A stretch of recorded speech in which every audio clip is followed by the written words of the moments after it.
அன்பார்ந்த மக்கள் தொலைக்காட்சி நேயர்களுக்கு உமா பாலசுப்ரமணியன் பணிவான காலை வணக்கத்தை முதற்கண் தெரிவித்துக் கொள்கிறேன். தினந்தோறும் நான் அருணகிரிநாதர் வழங்கிய திருப்புகழ் பாக்களை பார்த்து கொண்டிருக்கிறோம். அவர் எவ்வளவு அழகாக திருப்புகழ் பாக்களை பாடியிருக்கிறார். அதில் எவ்வளவு கருத்துக்கள், தத்துவங்கள், புராணங்கள் என்று இருக்கின்றன. அதனை நாம் தெரிந்து கொள்ள வேண்டாமா? அதற்காகத்தான் இந்த மக்கள் தொலைக்காட்சி ஏற்பாடு செய்திருக்கிறது. இன்று நாம் பார்க்க போவது பொது பாடலிலிருந்து ஒரு பாடல், முனை அழிந்தது என்று தொடங்கும் பாடல். முதலில் அதை வரி வடிவில் கண்டு மகிழலாம். அதற்கு பின் இசை வடிவம், அதற்கு பின் உரை. இதோ வரி வடிவம். முனை அழிந்தது, மேட்டி குலைந்தது, வயது சென்றது, வாய்ப்பல் உதிர்ந்தது, முதுகு வெம்சிலை காட்டி வளைந்தது, பிரபையான முகம் இழிந்தது, நோக்கும் இருண்டது, இருமல் வந்தது, தூக்கம் ஒழிந்தது, மொழி தளர்ந்தது, நாக்கு விழுந்தது, அறிவே போய் நினைவு அயர்ந்தது, நீட்டல் முடங்கலும் அவசமும் பல ஏக்கமும், உந்தின நெறி மறந்தது, மூப்பும் முதிர்ந்தது, பல நோயும் நிலுவை கொண்டது, பாய்க்கிடை கண்டது, ஜல மலங்களின் நாற்றம் எழுந்தது, நிமிஷம் இங்கு இனி ஆச்சுதன் முன்பு இனிது அருள்வாயே, இனிய இந்திரன் ஏற்றமும் அண்டர்கள் தலமும் மங்கிட ஓட்டியிரும் சிறையிடும் புலராக்கதர் தங்களில் வெகு கோடி, எதிர்பொரும்படி போர்க்குள் எதிர்ந்தவர் தசை சிரங்களும் நாதிசை சிந்திட, இடி முழங்கிய வேற்படை ஒன்றனை எரிவோனே, திணைவனம் கிளி காத்த சவுந்தரி அருகு சென்று அடி போற்றி மனம் செய்து ஜெகம் அறிந்திட வாழ்க்கை புரிந்திடும் இளையோனே, திரிபுரம் பொடியாக்கிய சங்கரர் குமர கந்த பராக்கிரம செந்தமிழ் தெளிவு கொண்டு அடியார்க்கு விளம்பிய பெருமாளே. என்ன நேயர்களே, வரிவடிவில் கண்டு மகிழ்ந்தீர்களா? இப்பொழுது இசை வடிவில் அதையே கண்டு கழிக்கலாம். முனையழிந்தது, மேட்டி குலைந்தது, வயது சென்றது, வாய்ப்பல் ஊதிர்ந்தது, முதுகு வெஞ்சிலை காட்டி வளைந்தது, பிரபையான முனையழிந்தது, மேட்டி குலைந்தது, வயது சென்றது, வாய்ப்பல் ஊதிர்ந்தது, முதுகு வெஞ்சிலை காட்டி வளைந்தது, பிரபையான முகமிழிந்தது, நோக்கும் இருண்டது, இருமல் வந்தது, தூக்கம் ஒழிந்தது, மொழி தளர்ந்தது, நாக்கு விழுந்தது, அறிவே போய் முருகா, முகம் இழிந்தது, நோக்கும் இருண்டது, இருமல் வந்தது, தூக்கம் ஒழிந்தது, மொழி தளர்ந்தது, நாக்கு விழுந்தது, அறிவே போய் முருகா, நினைவயர்ந்தது, நீட்டல் முடங்கலும் அவசமும் பல ஏக்கமும், முந்தின நெறி மறந்தது, மூப்பும் முதிர்ந்தது, பல நோயும். முனை அழிந்தது, மேட்டி குலைந்தது என்று கூறுகிறார். அதாவது ஒருவருக்கு எப்பொழுதுமே தைரியம் இருக்கும். வெளியில் தானே தனியாக போய் வருவார், எங்கு வேண்டுமானாலும் செல்லாம் என்கிற தைரியம் இருக்கும். பேசுவதில் கூட தைரியம் இருக்கும். ஆனால் இப்பொழுது என்ன ஆகின்றது? முனை அழிந்தது. அந்த ஒருவருக்கு இருந்த அந்த தைரியம் அற்று போய்விட்டது. முனை அழிந்தது. மேட்டி குலைந்தது என்றால் என்ன? பெருமையாக தன்னுடைய பெருமையை பேசிக்கொண்டு திரிவார். அந்த பெருமையும் அகங்காரமும் ஆணவமும் அழிந்து போய் விடுகிறதாம். அகங்காரமும் ஆணவமும் அழிந்து போக வயது சென்றது, வாய்ப்பல் உதிர்ந்தது. அதாவது சிறு வயது முதலே நிமிர்ந்த நடையும் தைரியமும் இருந்தது எல்லாம் இப்பொழுது மங்கி போகிறது. ஏன் அப்படி? ஏனென்றால் வயது முதிர்ந்து விட்டது. பருவத்திற்கு ஏற்றாற்போல் நம்மளுடைய உடலிலும் அந்த இயற்கையானது என்ன செயல்படுகிறது. அதனால் இப்பொழுது என்ன ஆகிறது? வயது சென்றது, வாய்ப்பல் உதிர்ந்தது. வயது சென்றது என்றால் இள வயதெல்லாம் சென்று விட்டது. இப்பொழுது என்ன ஆகின்றது? முதிய பருவம் வந்துவிட்டது. அதற்கு ஏற்றாற்போல் நாமும் செயல்படுகிறோம். நம் உடலிலும் மாற்றம் தெரிகிறது. வயது முதிர்ந்தது, வயது சென்றது, வாய்ப்பல் உதிர்ந்தது. அந்த காலத்தில் என்ன செய்வார்கள்? இவ்வளவு வைத்திய வசதி கிடையாது. அதனால் அந்த பற்கள் எல்லாம் உதிர்ந்து விடும். வாய்ப்பல் உதிர்ந்தது. முதுகு வெம்சிலை காட்டி வளைந்தது. நேர்கொண்ட பார்வையும் நிமிர்ந்து நடந்திருந்தானே இள வயதில், இப்பொழுது என்ன ஆகின்றது? முதுகு வளைந்து விட்டது. வளைந்து விட்டதனால் அந்த கால் தடுமாறுகிறது, நடப்பதற்கு முடியாமல் தடுமாறுகிறது. அதனால் அவன் என்ன செய்கிறான்? ஒரு ஊன்றுகோல், அதாவது ஒரு துணையை நாடி நிற்கிறான். யார் வருவார்கள் இந்த காலத்தில் துணைக்காக? அதனால் அவன் கோலை நாடுகிறான். அதனால் முதுகு வெம் சிலை காட்டி. வெம் சிலை என்றால் என்ன? சிலை என்றால் என்ன? வில். வில் எப்படி இருக்கும்? வளைந்துதானே இருக்கும். வெம் சிலை, வெம்மையான சிலை போல் அந்த முதுகு வளைந்து விடுகிறதாம். நிமிர்ந்து இருந்த முதுகு இப்பொழுது வெம் சிலை போல் அது வளைந்து விட்டது. வெம் சிலை போல் வளர்ந்து அது என்ன ஆகிறது? கூன் விழுந்து விட்டது. காட்டி வளைந்து பிரபையான முகம் இழிந்தது. சிறிய வயதில் இயற்கையாகவே அழகாக ஒளிர்ந்து இருக்கும் அந்த முகம் இப்பொழுது தளர்ந்து மங்கி விட்டதாம். முதிர்ந்த பருவத்தினால் அது அப்படியாகிறது. பிரபையான முகம் இழிந்தது என்றால் என்ன? இரண்டு கண்ண கதுப்புகளும் தொங்கி விட்டது என்று கூறுகிறார். முகம் மங்கி போய் அங்கெல்லாம் சுருக்கம் விழுந்து பார்வையாளர்கள் யார் பார்த்தாலும் என்ன இப்படி ஆகிவிட்டாரே என்று கேட்கும்படியாக சுருக்கம் விழுந்து விடுகிறது. பிறகு என்ன ஆகிறது? இருமல் வந்து விடுகிறது. இருமல், நோக்கும் இருண்டது. சுருக்கம் விழுந்து விட்டது. பார்வை இப்பொழுது என்ன ஆகிறது? மங்கி விட்டது. இருண்ட நோக்கு, இருமல் வந்தது. பிறகு இருமல் வருகிறது, நோக்கும் இருண்டது. நோக்கு என்றால் என்ன? பார்வை. தூரம் இருக்கும் அந்த பொருளையும் நாம், தூர பார்வை இருக்குமே, அந்த பொருளையும் நாம் பார்த்து நன்றாக நாம் இன்பம் கொண்டாடினோம் அல்லவா, இன்பத்துடன் இருந்தோம் அல்லவா. இப்பொழுது கண்ணை சுருக்கி கொண்டு பார்க்கும்படியாக இருக்கிறது. ஆனால் அந்த நோக்கும் இருண்டு போய்விட்டது. அதாவது பார்வையும் இருள் அடைந்து விட்டது. பார்வை சரியாக தெரியவில்லை, இருள் அடைந்து விட்டது. இருமல் வந்தது, தூக்கம் ஒழிந்தது. எப்பொழுது பார்த்தாலும் இருமல், இருமிக்கொண்டே இருந்தால், இருமல் பல வகை இருக்கிறது. கல் கல் என்று சத்தம் பெறுமாறு இருமினால் மற்றவர்களுக்கும் அது துன்பம் தானே கொடுக்கும். அப்படி இருமல் வந்தால் என்ன? தூங்கவா முடியும் இரவில்? எப்பொழுது பார்த்தாலும் இருமல் வந்தால் உட்கார்ந்து கொண்டே இருக்க வேண்டும். உட்கார்ந்தது மட்டுமல்ல, ஒழிந்தது. பின் கை கால்களை நாம் நீட்டி மடக்கி இவர் சொல்ல போகிறார். இப்பொழுது அடுத்த வரியில் அது வருகிறது. இருமல் வந்தது, தூக்கம் ஒழிந்தது. அதனால் என்ன ஆகிறது? இருமல் வந்தால் நம்மால் நிம்மதியாக தூங்க முடியவில்லை. தூங்க முடியாமல் இருந்தால் மறுநாள் காலையில் எழுந்திருப்பதே நமக்கு கடினமாக ஆகிவிடுகிறது. தலை சுற்றல் வந்து விடுகிறது. இப்படியே நோய்கள் பல நம்மளை கண்டு நகைத்து நம்மிடம் வந்து சேர்ந்து விடுகிறது. மொழி தளர்ந்தது, நாக்கு விழுந்தது. அவன் மேடை பேச்சாளனாக இருந்திருக்கலாம். ஆனால் அந்த மொழியும் இப்பொழுது அந்த பேச்சும் எப்படி தளர்ந்து விட்டது. மொழி தளர்ந்தது, நாக்கு விழுந்தது. நாக்கு விழுந்தது என்றால் நாக்கு செயலற்று விழ, அறிவே போய் நினைவு அயர்ந்தது.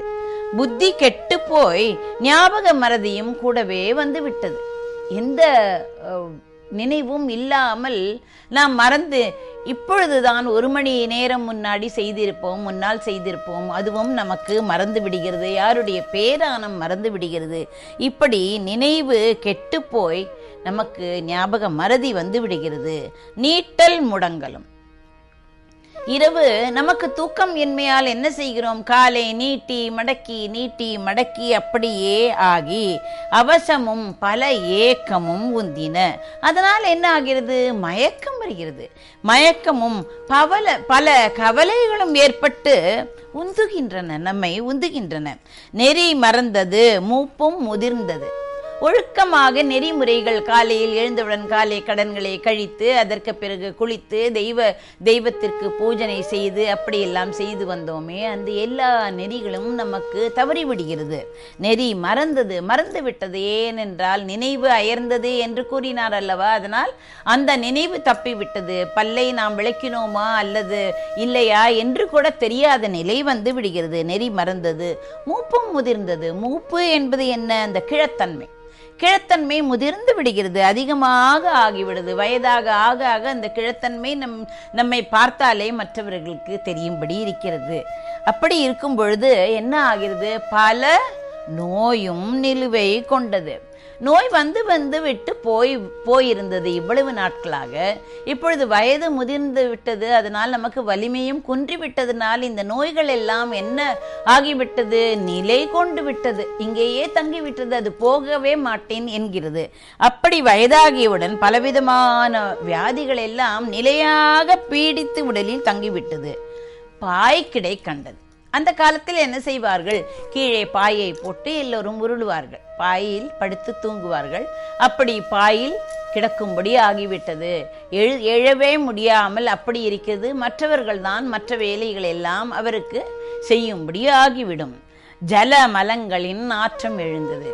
ஜல மலங்களின் என்றால் சிறுநீர் கழிப்பதற்காக ஒரு அறை இருக்கும். அந்த அறைக்கு கூட போக முடியாதபடி அந்த பாயிலேயே எல்லாம் இருந்து விடுகிறது. அதனால் என்ன ஆகும்? பலபடியாக அப்படி அந்த சிறுநீர் கழிப்பதால் என்ன ஆகின்றது என்றால் நாற்றம் அடிக்கிறது. அந்த வீடே நாற்றம் அடிக்கிறது, அந்த தெருவே நாற்றம் அடிக்கும். அப்படி மலமுத்திரங்களின் துர்நாற்றம் மிகுந்து எழுகிறது. நிமிஷம் இங்கினே ஆச்சுது. அதனால் கூடியிருந்தவர்கள் என்ன சொல்கிறார்கள்? ஓஹோ, இவர் இறந்து விடுவார் போல் இருக்கிறதே, கவலையாக இருக்கிறதே, அச்சமாக இருக்கிறதே, நிமிஷம் இங்கினே ஆச்சு, இன்னும் ஒரே நிமிஷத்தில் எல்லாம் முடிந்துவிடப் போகிறது போல் இருக்கிறதே என்று அவர்கள் கவலை கொள்வார்கள். என் முன்பு உயிர் போய்விடும் என்று உலகத்தார் பேசுவதற்கு முன்பாக இப்படியெல்லாம் இந்த காட்சி இருக்கிறதே. இப்படி வருவதற்கு முன்பாக இனிது அருள்வாயே. முருகா, நீ என்ன செய்ய வேண்டும்? எனக்கு இப்படியெல்லாம் வரக்கூடாது, நான் நல்ல வலிமையாக இருக்க வேண்டும். இப்படி முதுமையை அடைந்து பாய்க்கடை கண்டு நான் இறக்கக்கூடாது. இனிது அருள்வாயே, நல்ல விதமாக எனக்கு அருள்வாயே என்று கூறுகிறார். அடுத்தது இணைய இந்திரன் ஏற்றமும். இந்திரன் வருந்துகின்றான். ஏன் வருந்துகின்றான் என்றால் அவனை சிறையில் அடைத்து விட்டான் சூரபத்மன். அதனால் வருந்துகின்ற இந்திரனின் மேன்மையும், ஏற்றமும் என்றால் என்ன? மேன்மை, பெருமையும் அண்டர்கள் தலமும் மங்கிட ஓட்டி, தேவர்கள் உலகமும் ஒளி மங்கிட அவர்களை ஓட்டி, சிறையிடும் புலர் ஆக்கதர் தங்களில், கடும் சிறையிடும் கொடுமையான அந்த அரக்கரின் வெகு கோடி எதிர்பொரும்படி போர்க்குள். கோடி எதிர்ந்தவர், அந்த கோடி பகைவர்கள் இருக்கிறார்களே அசுரர்கள், அந்த கோடி பகைவர்கள் எதிர்த்தார்களாம், தேவர்களை எதிர்த்தவர்களின், ஆனால் எதிர்த்தார்களே தவிர முருகன் சேனாபதியாக இருந்தானே, அதனால் அவன் என்ன செய்தான்? அந்த எதிர்த்தவர்களை தசை சிரங்களும் நாட்டிசை சிந்திட, சதைகளும் தலைகளும் நாலா பக்கமும் சிதறுமாறு இடி முழங்கிய வேற்படை ஒன்றனை எரிவோனே. இடி போல் ஒலித்து அந்த வேல் அந்த அசுரர்களை மார்பில் தாக்கியதாம். இடி போன்று ஒலித்து கொண்டே அது தாக்கியதாம். இடி போல் ஒலித்த வேலாயுதத்தை வீசியவனே திணை வனம் கிளி காத்த சௌந்தரி.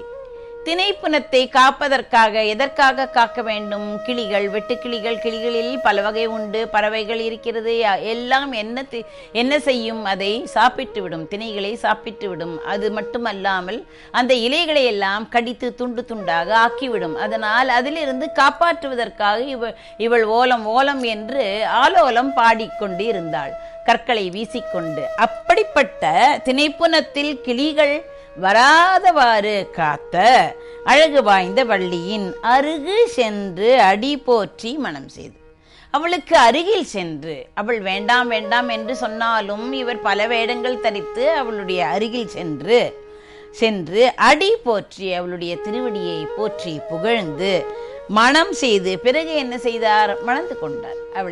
அவளுக்கு நல்ல குணத்தை கொடுத்து திருமணம் செய்து கொண்டு ஜெகம் அறிந்திட வாழ்க்கை புரிந்திடும் இளையோனே, உலகம் அறியும்படியாக வாழ்க்கையை நடத்தும் இளையோனே, திரிபுரம் பொடியாக்கிய சங்கரர் குமர, திரிபுரத்தை எரித்து பொடி பொடியாக்கிய சங்கரர் இருக்கிறாரே, அந்த சிவபெருமானுடைய அதாவது திரிபுரத்தை சாம்பலாக்கினார் அந்த சிவபெருமானின் மகனே, சங்கரனின் மகனே, கந்த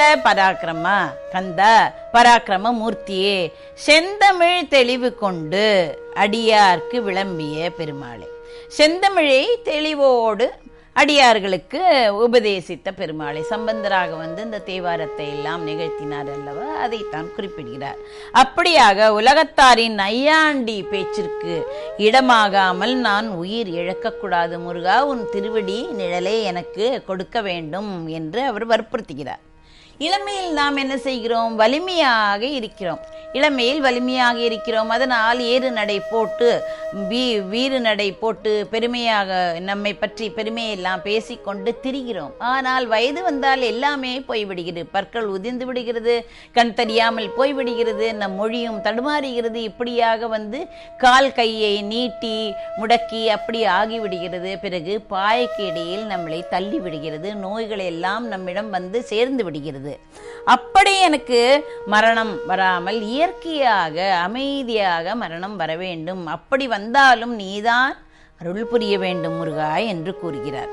பல நோயும் நிலுவை கொண்டது, பாய்க்கிடை கண்டது என்று கூறுகிறார். ஏன் அப்படி கூறுகிறார்? அந்த காலத்தில் என்ன செய்வார்கள்? பெரிய வீடு இருக்கும், நிறைய பேர் இருப்பார்கள், எல்லோரும் சேர்ந்து இருப்பார்கள். அப்பொழுது என்ன ஆகும்? யாருக்கான உடம்பு சரியாக இல்லை என்றால், அதாவது இறக்கப் போகிறார் என்று தெரிந்துவிட்டால், அந்த இறப்பவருக்கே தெரியுமாம், நான் இந்த நிமிடத்தில் இப்பொழுது நான் இறந்து விடுவேன், என்னை ரேழி என்று இருக்கும் அந்த இடத்தில் அவர்களை இழுத்து அங்கு அவர்களை படுக்க வைத்து விடுவார்களாம். எதற்காக அப்படி படுக்க வைக்கிறார்கள் என்றால், சில பேருக்கு கடைசி அந்த யாத்திரை கடைசியில் அவரை காண வேண்டும் என்ற ஆசை இருக்கும். அதனால் அங்கு சுற்றத்தார்கள், உறவினர்கள், நண்பர்கள் யாவரும் வந்து அங்கு வந்து குமிந்து பார்ப்பார்களாம். பார்க்க இவருக்கு நினைவு இருக்கிறதோ இல்லையோ, ஆனால் அவர்கள் பார்ப்பதற்கு ஒரு சந்தர்ப்பம் கிடைக்கிறது அல்லவா, அதனால் அங்கு அந்த பாய்க்கிடை கண்டது என்று கூறுகிறார்.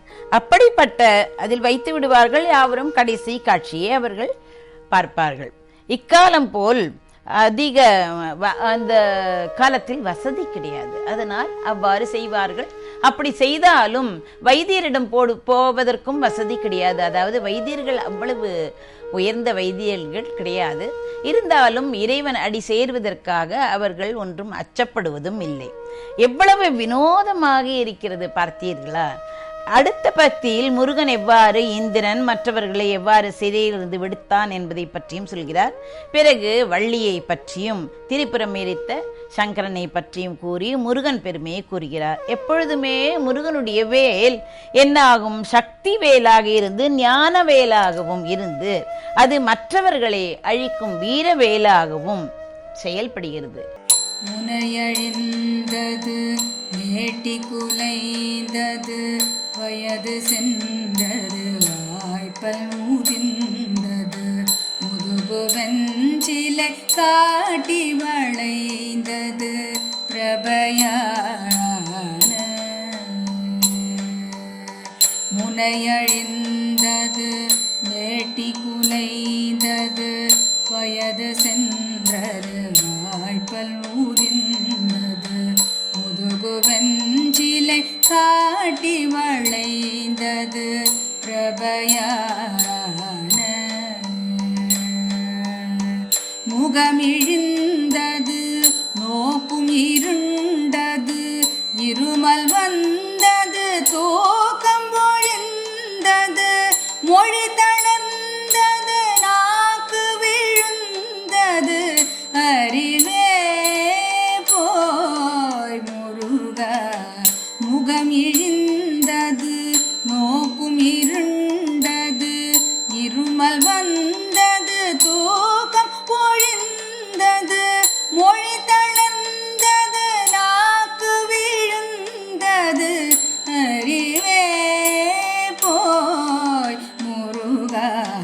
நினைவயர்ந்தது நீட்டல் முடங்கலும் அவசமும் பல ஏக்கமும் முந்தின நெறி மறந்தது மூப்பு முதிர்ந்தது பல நோயும்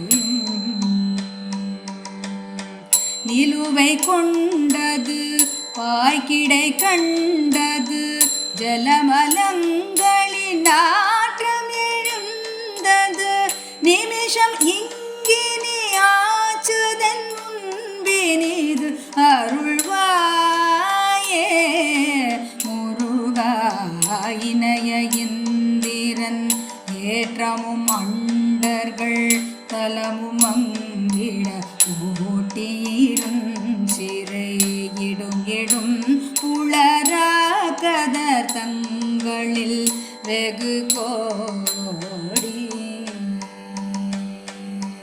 எதிர்போரும்படி போர்க்குள் எதிர்ந்தவர் தசை சிரங்களு நாற்றிசை சிந்திட இடிமுழங்கிய வேற்படை ஒன்றனே எறிவோனே முருகா தினை வணங்கிளி காத்த சௌந்தரி அருகு சென்றடி போற்றி மணம் செய்து ஜெகமறிந்திட வாழ்க்கை புரிந்திடும் இளையோனே திரிபுரம் கொடியாக்கிய சங்கரர் குமரகந்த பராக்கிரம செந்தமிழ் தெளிவு கொண்டடியார்க்கு விளம்பிய பெருமாளே முருகா நினைவயர்ந்தது நீட்டல் முடங்கலும் அவசமும் பல ஏக்கமும் முந்தின நெறி மறந்தது மூப்பு முதிர்ந்தது பல நோயும் நிலுவை கொண்டது பாய்கிடை கண்டது ஜலமலங்களின் நாற்றம் எழுந்தது நிமிஷம் இங்கினி ஆச்சுதன் முன்பினிது அருள்வாயே முருகா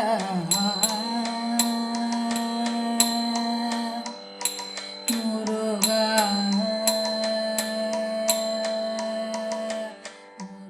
அருணகிரிநாதருடன் நாமும் சேர்ந்து பாடினால் அவர் என்னென்ன பாடல்களை பாடியிருக்கிறாரோ அதனை நாம் அறிந்து உணர்ந்து நாமும் பாடினால் இந்த உலகத்தில் நன்றாக வாழலாம். நன்றி, வணக்கம்.